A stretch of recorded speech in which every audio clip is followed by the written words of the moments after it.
Palit siya og kanang iyang anak og medal nya gibutang sa poste. Okay ra ba to? Yes, okay ra na siya, wala na problema, basta ayaw sa guli og lubog sinsilyo pod. No, kato ra gyud pure ra gyud nga medal. Basin pog sagulan pog mga kinhason sa panang upang mga orasyon diha. So mao na nga mahimo na siyang occult.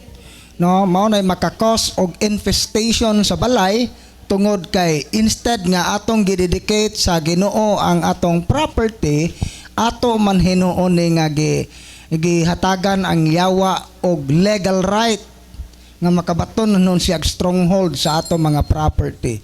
Okay ra siya kung walay halong occult practices. Mo to ito ba? Okay. Wa pa'y nagpasa? Way mangutana? Di ka nang written sa aron dali. Okay, niya si Madam yang pangutana. Gitagaan mo papel wa? Nya man karon. Nawala? Okay. Atong basahon niya. Minaw ta. Brad, pwede ba tibugan ang hap ng blessing oil o ang itib og karing newly blessed pod nga olive oil? Lugar na blessed na bro, natunga na, butangan niya pero bagon pod nga na bless. Ay tapo ra ang bless, way problema basta parihang bless. Okay ra. Gawas kay ang dili pwede ana ibutanta kanang bless nga exercise oil makuhaan na gamay tibugan nimo og dili bless, dili na siya pwede kay magical man na siya, mura siya magical nga thinking. Hinumduman na to nga dili basta-basta ang kanang dili na basta-basta na tundugangan kay ngano kanang oil god holy oil gi-exercise siya una dunay duha ka ritual, duha ka prayer nga gigamit. Una, exorcism prayer, gi-exercise nato ang olive oil. Ikaduha nga kanang pagampo nga gamiton sa pare na ang blessing. So duha ka prayer ang gigamit, exorcism and blessing. So mao na nga kung imo tong tibugan og ordinary, so magkupa gyud siyang katuyuan na kay gi-exercise pagani usa gi-blessingan tong una unya gidugangan na hinon mo guwa gyud moagi bisag any prayer. So mao na magbantay ta nang nga mga tibog-tibog. Pero ay problema na basta ang gidugang rapod is kining gitawag nato nga bless ng daan. Matutubag. Tutubag bro. Okay, wala pa man tay na po atong suliran. Atong masahon ni Brad, bayong buntag Brad. If walking possess, pwede ba mahilugan bisan dili Katoliko? Pero na deliverance na sa paring Katoliko. Walking possess ko Brad. Walking possess nga dili Katoliko. Dili. Atong Dili. Ang iyang ingon, walking possess, pwede ba mahilugan bisan dili Katoliko? Dili sa Katoliko, Brad ba? Hilog. Pero dili sa Katoliko, pwede ba kuno sa hilugan? Ang possess lagi maoy pahilugan. Oo. Kay dili Katoliko. Oh. Ang tubag pabunyagan una. Kay ngano man og willing siyang magpabunyag, magpa-convert. Kay ang bunyag mauna siya ang pultahan sa mga sakramento. Kay ngano man mao man na ang sacraments of initiation nga nahiusa ta sa simbahan. So nganong modawat man ka sa hilog kung wa ka mahiusa ni Kristo. So mo nga dili pwedeng hilugon kung di mabunyagan. Bunyagan una. So mao to itubag. Okay. Aktual na lang, aktual be, aktual. Kasi mangutana. Wala si Madam. Dito pangutana. Okay. Ang akong balay gilubngan ako og coins ang every haligi unsaon na siya. Bro, gilubngan ko niya ayang balay o sensilyo ang kada haligi. Pila ka haligi sis? 15? 40? 14? Og tag piso di 14 pesos ito. Gi bro, usa ko na yung baton bro, lubngan niya coins ang iyang kada puste.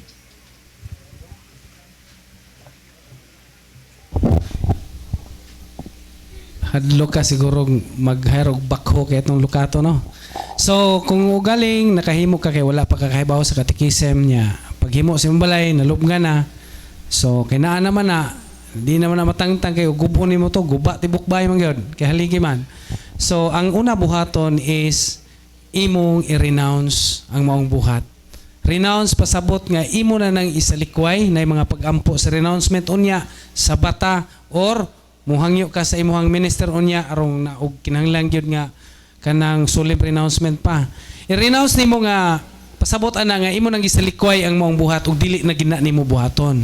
Nya hinulsulan ang maong buhat kinakasala man kana nakaluib man ka sa imong relasyon ana sa Ginoo sa unang sugo. Hinulsulan ang maong sa unya ikumpisal. Renounce, maghinulsol, mangumpisal. Ha? Nya di na ginabuhaton sunod. Yan ang proseso. Okay. Okay. Di na siya tas pangutana. Brad, pwede ba magpahilot sa usa ka bana o asawa sa pastor?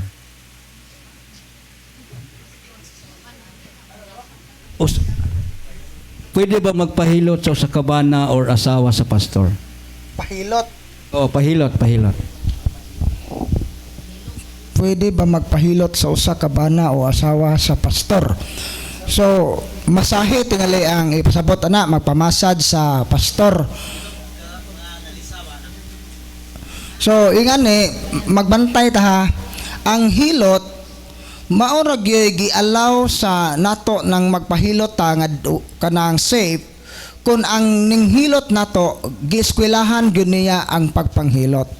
Nga purely massage sa gyud na siya. Pero kung kana gani nga abilidad sa pagpanghilot gipasa. Napasa kaletra siyang nakakaton anak kay gipasahan sa iyang lola o inahan nga namatay. Occult gyud na siya. Lain pang sign sa occult nga hilot nga dili safe kanang mga manghihilot nga kanang gitawag na to nga magtugab-tugab bitaw kay matud pa iya kunong suyupon ang negative energy sa imong lawas mo magtugab-tugab. So kana siya occult gihapon na new age na siya nga practice.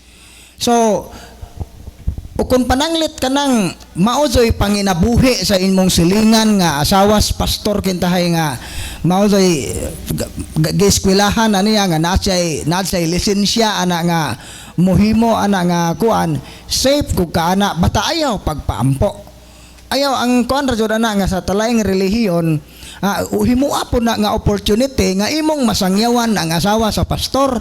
Kay basin ba unsa kini ra bang mga pastor kay kugihan na musangyaw basin unyag ikaw na gisangyawan unsa gajango ra ka wa kay gihimo magasa tana kay katungdanan natong mga Katoliko nga mopadayag ug modepensa sa atong pagtuo. Instead nga kita ang sangyawan kitay mo sangyaw unya kay ug maura nay paagi nga maduol ta nila na dili man ka na occult why problema pero sangyawan nato ang asawa sa pastor. Mo na itubag ana mo itubag sa pangutana. Okay. English version. Good morning, Brad. If Jesus is the bread of God, kung si Kristo ang tulay ngadto sa Dios, and man og sa tao, therefore we should direct our prayer to Him. Why do we still ask assistance from the sense? Assistant from the Santos. nganong mudangop pamanta mangayo pamatag assistance sa mga santos nganong dili man ta mo direkta sa Ginoo nga si Kristo man ang tulay kaha. Tinuod si Kristo mao ang mediator siya ang tulay tali sa tao ngadto sa amahan. Sa unsa nga paagi nga nadugtong ta pagbalik pinagi siyang kamatayon sa cross. Pero ang mga santos, sila pod ang mga tulay nato paingon ni Kristo. Nakuha ninyo ang punto? Ayan ha, balikon ako. Si Kristo mao ang atong tulay paingon sa amahan. Ang mga santos mao ang atong tulay paingon ni Kristo. So karon ang pangutana, nganong kinahanglan pa man ta moagi sa mga santos ang tubag? Kabubuton man na sa Ginoo, kinsa man poy mosupak ana. Kana lang Hebreo 13:21. Unsay giingon diha? Kay ning dangop kamo sa Ginoo nga magbubuhat sa tanang tao ug midangop usab kamo sa mga espiritu sa mga tao nga nahingpit na. Espiritu nga matarong nga nahingpit na. Wasod nagikondenar. Gani diha sa Revelation chapter 5 verse 8, ang pagampo sa mga santos gidungog sa Ginoo. So mo din nga ang mga santos nangayo rata nilag tabang nga mas maduol ta sa Amahan. Mas maduol ta sa Ginoo, mas maduol ta ni Kristo. Gani ug ato nang basahon diha sa 1 Timoteo, kanang intercession bitaw, ato nang klarohon nga unsa man nga kabantay ba mo og magampo tas mga santos, ang atong niingon, pray for us. So ngano nagpatabang rata niya. Karon ang pangutana kanang okay ra ba di ay nang magpatabang ta sa uban? Unsa may inyong nasabtan sa word nga intercession? Kanang intercession, nagpaampo ta sa laing tao. Lain ang nangaliyupo in behalf nato. Mo na intercession. Lahi man ang supplication kay kita ang direktang nangayo. Ang intercession, nangayo ko sa Ginoo tabang para sa laing tao. Butan ta, Ginoo tabangi si Brad Eugene. Maunay intercession. Karon ang pangutana, gitugot ba na sa Ginoo? Ato mabasa 1 Timoteo 2:1 hantod sa 2. Ang hantod sa 3 diay. I desire therefore first of all that supplication, prayers, intercession, and thanksgiving be made for all men. Sumpay sa 3. For this is good and acceptable in the sight of God our Savior. Nawara? Appeal ang intercession. Unsa gingon dire? Good and acceptable in the sight of God. So mao na nga dili dautan ang nga mangayo tagtabang sa mga santos. Basta lang wa nato sila isipa nga Dios. Ana ra na mahimong sa kung muingon na tag Dios Antonio, Dios Maria, Dios Gagmay, Dios Dagko, kana kasa tag idolatry ana. Mo ito pag. Ugon niya sa tuig 1521, wata kaila og kinsa si Kristo kung wala pa'y nagsangyaw. Nagi mga tao nga angay tondolan. Okay, dugang pangutana. Sa wala pa ta may mga Kristiyanos pagano pa tao, wata kaila ni Kristo. But because of the saints o ang mga magsasangyaw karon 2025 nakailatan ni Jesus Christ. Okay, dugang tubag, Brad, good morning. Ganina nagisgot about sa dream o damgo. Ingon nga may mag-dream dili ingon nga if mag-dream dili dautan beren senteres gidamgo kuni. Smile nako sa dili ko katuhuan. Okay. Dili kay nako mabasa akong ipasa sa makamaogyod mo basa.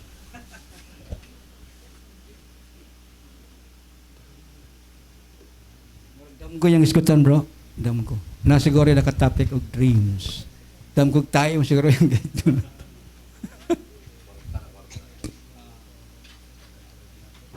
So kung kuan bro, okay ra bro, nasabtan ra. Nagisgot ganiha nga ang mga damgo dili ditso tuuhan. Pero unsa man na nga gadamgo man kuno siyang sa interes. Nagdamgo siya usa ka gathering. So ingani ha nga atong basahon ang Biblia dili tong og gitok na ganiha katong inyong nadungog nga tok dili to personal nga huna-huna sa gatok ha naatay basihan ana. Although dili tanang word nga among gilitok dire naazoy among gibutangan na mga teksto, mga referensya kay mo sa mo tagkalangan ana. Pero kay mura man og gi-question do nang dapita ato nang tubagon. Paminawan ninyo ang pulong sa Ginoo sa Biblia. Sirach 34:1 hangtod sa 7. Ang mga tao nga buang-buang matunto sa mga paglaom nga walay hinungdan ug ang mga damgo nakapadasig sa ilang hunahuna. Ang usa ka tawo nga mutuo sa tanang damgo mahisama sa usa ka tawo nga buot mo dakop sa mga anino o mugukod sa hangin. Ang imong makita diha sa usa ka damgo dili tinuod sama nga dili tinuod ang makita diha sa usa ka salamin. Ang dili tinuod dili makahimo og butang nga tinuod sama nga ang hugaw dili makahimo og butang nga hinlo. Walay hinungdan ang mga damgo, mga tagna-tagna ug mga tilimadon. Makita mo diha niini ang gusto mo lamang makita. Gawas kun ang labing halangdon magpadala kanimo og damgo, ayaw kini pagtagda. Ang mga damgo nakapahisalaag sa daghang mga tao. Gibutang nila ang ilang mga pagsalig nining mga butanga ug unya mapakyas lamang sila. So klaro kayo ang statement sa Biblia nga dili gyud ta angay, dili na to ibutang ang atong pagsalig sa damgo. Dili ta angay motuo na pero na statement anang gingon, gawas kun ang labing halangdon magpada kanimo mensahe damgo. Pero kanusaman ni kasagarang mahitabo. Kasagaran ni mahitabo sa kinabuhi sa mga santos. Vision, locution, okay nang internal unsa toy laing term ana na nata sa spiritual ascetical theology nga spiritual life nga libro, nakalimot ko unsa toy ngan ana nga term nga kanang mensahe ipaagig damgo. Pero abi ninyo ang muhukom ana ang simbahan. Kay dili tanang mensahe gikan sa Ginoo. Kay usahay ang damgo bunga ra na sa atong katulugon o sa atong subconscious, bunga ra na nato. Og ikaduha, kung makita sa yawa nga kining tawhana kusog mo tuog damgo, ang damgo iyang hatagag meaning sakyan na sa yawa. Mao na no nga ang ako lang ikasulti ani nga igo ra nagpakita si Senteres ning smile, wa gani ning hatag og mensahe, kana palang daan questionable. Dapat naay message, unsay mensahe, giunsa paghatag ang mensahe, ug unsa poy quality o usa poy matawag nato kinabuhi sa gitagaan sa mensahe. Arita dunay tulo ka paagi unsaon na pag-discern sa simbahan. Pananglit na usa ka tawo nga gipakitaan og gitagaag mensahe sa Ginoo. Ang unang tan-awon sa simbahan, tan-awon ang kinabuhi sa gitagaan sa mensahe. Balaan ba siya? Nagkinabuhi ba siya subay sa kabubuton sa Dios? Andam ba siyang musunod sa otoridad sa simbahan? Kana mao ni tanawon, wa ba siya sakit sa utok, wa ba siya kaliwat og mga albularyo? Tanawon na tanan, imbestigaron. Ikaduha, giunsa paghatag ang mensahe. Kay kanang mga damgo, lisod kaso ng dakwanon sa simbahan ng mga damgo, taas kay nagproseso. Ug ikatulo, unsay mensahe. Kung ang mensahe gani contradicting sa teaching sa simbahan, o kung ang mensahe gani way unod, dili na dawaton. Maotoy tubag. Ang ako lay kasulti ani, ayaw hatagi og meaning ning damguha, kay kung kinirang damguha ang atong basihan, bunga ra gyud ni sa katulugon. Maotoy tubag. Okay, dagan salamat. Dagan bitaw pod ang kuan ng damgo kay look mura magyug tinuod pero dapat mangutan lagi ta sa atong kapariana nya kay gipangutan naman na dinhi mo na among tubag anang damgo. Okay, dugang pangutan na Brad, maayong buntag. Sir, pwede ba mi magdala og iro ipa-deliverance dinhi? Pwede ba kuno iro bro i-deliverance? Kamo na lay mag-deliverance sa inyong iro. No, pwede man na siya nga i-deliveran sa tong pets kay naaman na ang infestation dili lang siya sa locality, dili lang sa lugar, pwede man pong ma-infested ang mga mananap. Pero kamo ang mag-deliveran sa na ayaw na lang na dire kay makapaak pala man na inyong tapad, mao na nga kamo soy manubag ana. Mo na nga mas maayo nga kamo ang mag-deliverance. Ug naman gani mo yung mga occult involvement, i-renounce na una, pagumpisal mo una, kamo ang mag-deliverance sa inyong pets. Nga na siya. Gi-discourage na mo na nga magdag mga mananap dire kay klabe na ng iro ang magmoingon tag mo, dili baya maayo ng mangutanag mamaak ning imong iro kay wa pa so ta kadungog og iro basang nanginsulto mupaak jud nagmabikil. So mao na no nga aron malikayan nato ang disgrasya kamo ang magdeliverance sa inyong iro. Ayaw dadadin kay daghang tao. Mo titubag. Okay, dugang pangutana, Brad, kung naay magdeliverance, posible ba mo balhin sa laing tao nga duol sa gideliverance? Kuan ba ko na, bro? Ma-absorb?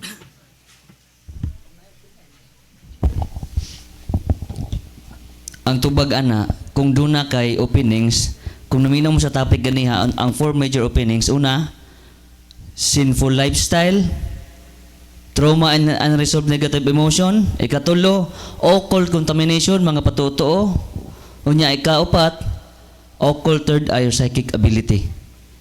Mo nang kung dunay mga openings samot na og way kasal, gibutag sinful lifestyle, unya naay mo react, posible yun nga naa kay attach nga maong demonyo.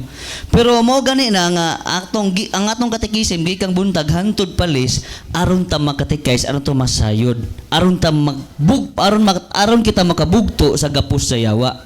Unsa may itong mga aron mabugto katong sakramento nga gibili ni Kristo siyang kaparian, ang kumpisal sa pari.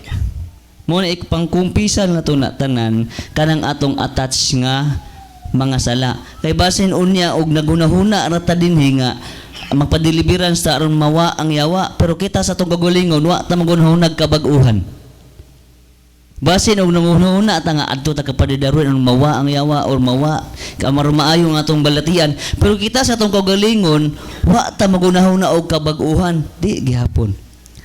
Kay kinahanglan ang tao lawas og kalag. Muna ang tubag mahimo og yun. Kay kung doon na yung mga openings, apil na to itong upat, mahimo yung mo react po kag apil. Muna kinahanglan, ikumpisal ng tanan no, ayaw naka-attach sa maong mga sala atong tok ganiha. Huwag mo itong tubag. Okay. Amo ng experience din pag singgit din singgit ito, singgit dia. Muna siya ang giingon nga kanang naay doorway. So mag-amping ta sa atong kinabuhi. That is why naay katikisa. Karon, next nga pangutana, Brad, pwede ba nga magdeliveran sa tao or pamilya gamit lang ang iyang picture? Picture ako no, bro. O iyang i-deliveran. Murag albularyo. Nabitaw gi-discourage na mo na dirigyod nga magpa-deliverance. Nay uban ani magpa-deliverance kuno iyang anak sa aman imong anak ning kuot sa pitaka di ara Brad picture. So pagtumurag barang no mura bitaw style sa barang nga magdag sinina, magdag kawo, dili man in taon ning anang simbahan.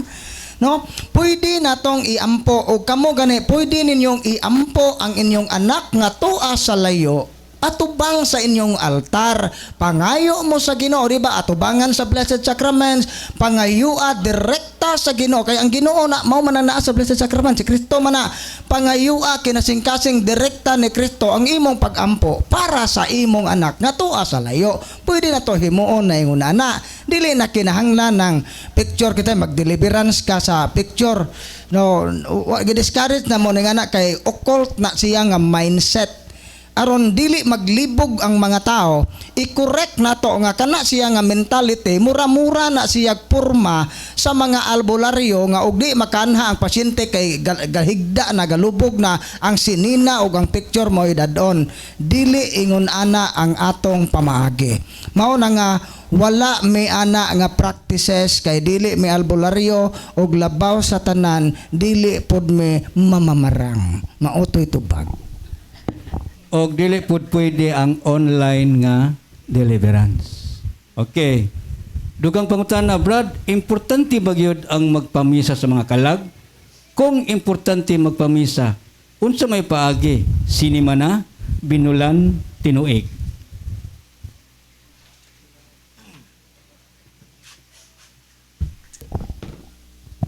Arita magbase sa Biblia.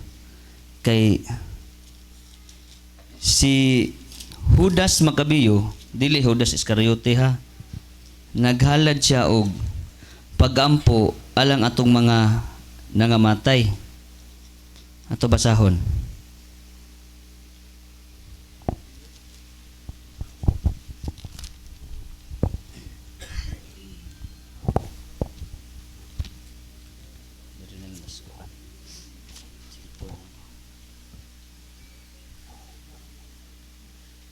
2 Makabeyo 12:40.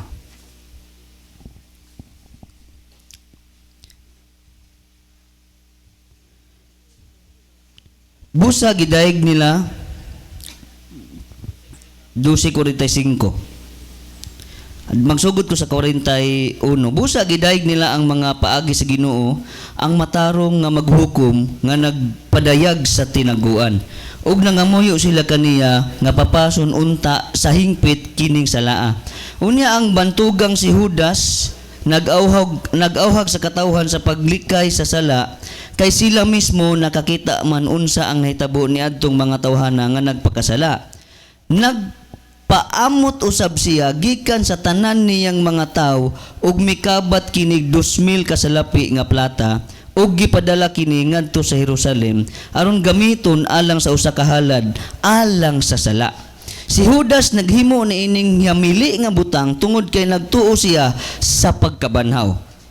Kung wala pa siya magtuo nga ang patay mabanhaw, usa unta ka butang nga binuang ug walay kapuslanan ang pag-ampo alang sa mga nangamatay. 45. Tungod ni ining malig-on og Dios nun nga hunahuna nga ang tanang mga tao nga nagtuo sa Dios makatawat og usa ka ganti nga kahibulungan, si Judas nag-andam alang sa usa ka halad aron malingkawas ang nangamatay sa ilang sala. Sa ato pa panahon pa ni aning Judas Makabeyo, naghalad na sila og pag-ampo alang sa kalingkawasan sa mga nangamatay. Naara na nato kung ganahan kag mas malabing nindot kung taga Domingo, taga simba nimo imong halaran og kanang pamisa ang atong mga mahal sa kinabuhi. Samit kay sila mo puy hinungdan nga buhi ta ning kalibutan na pinagi nila.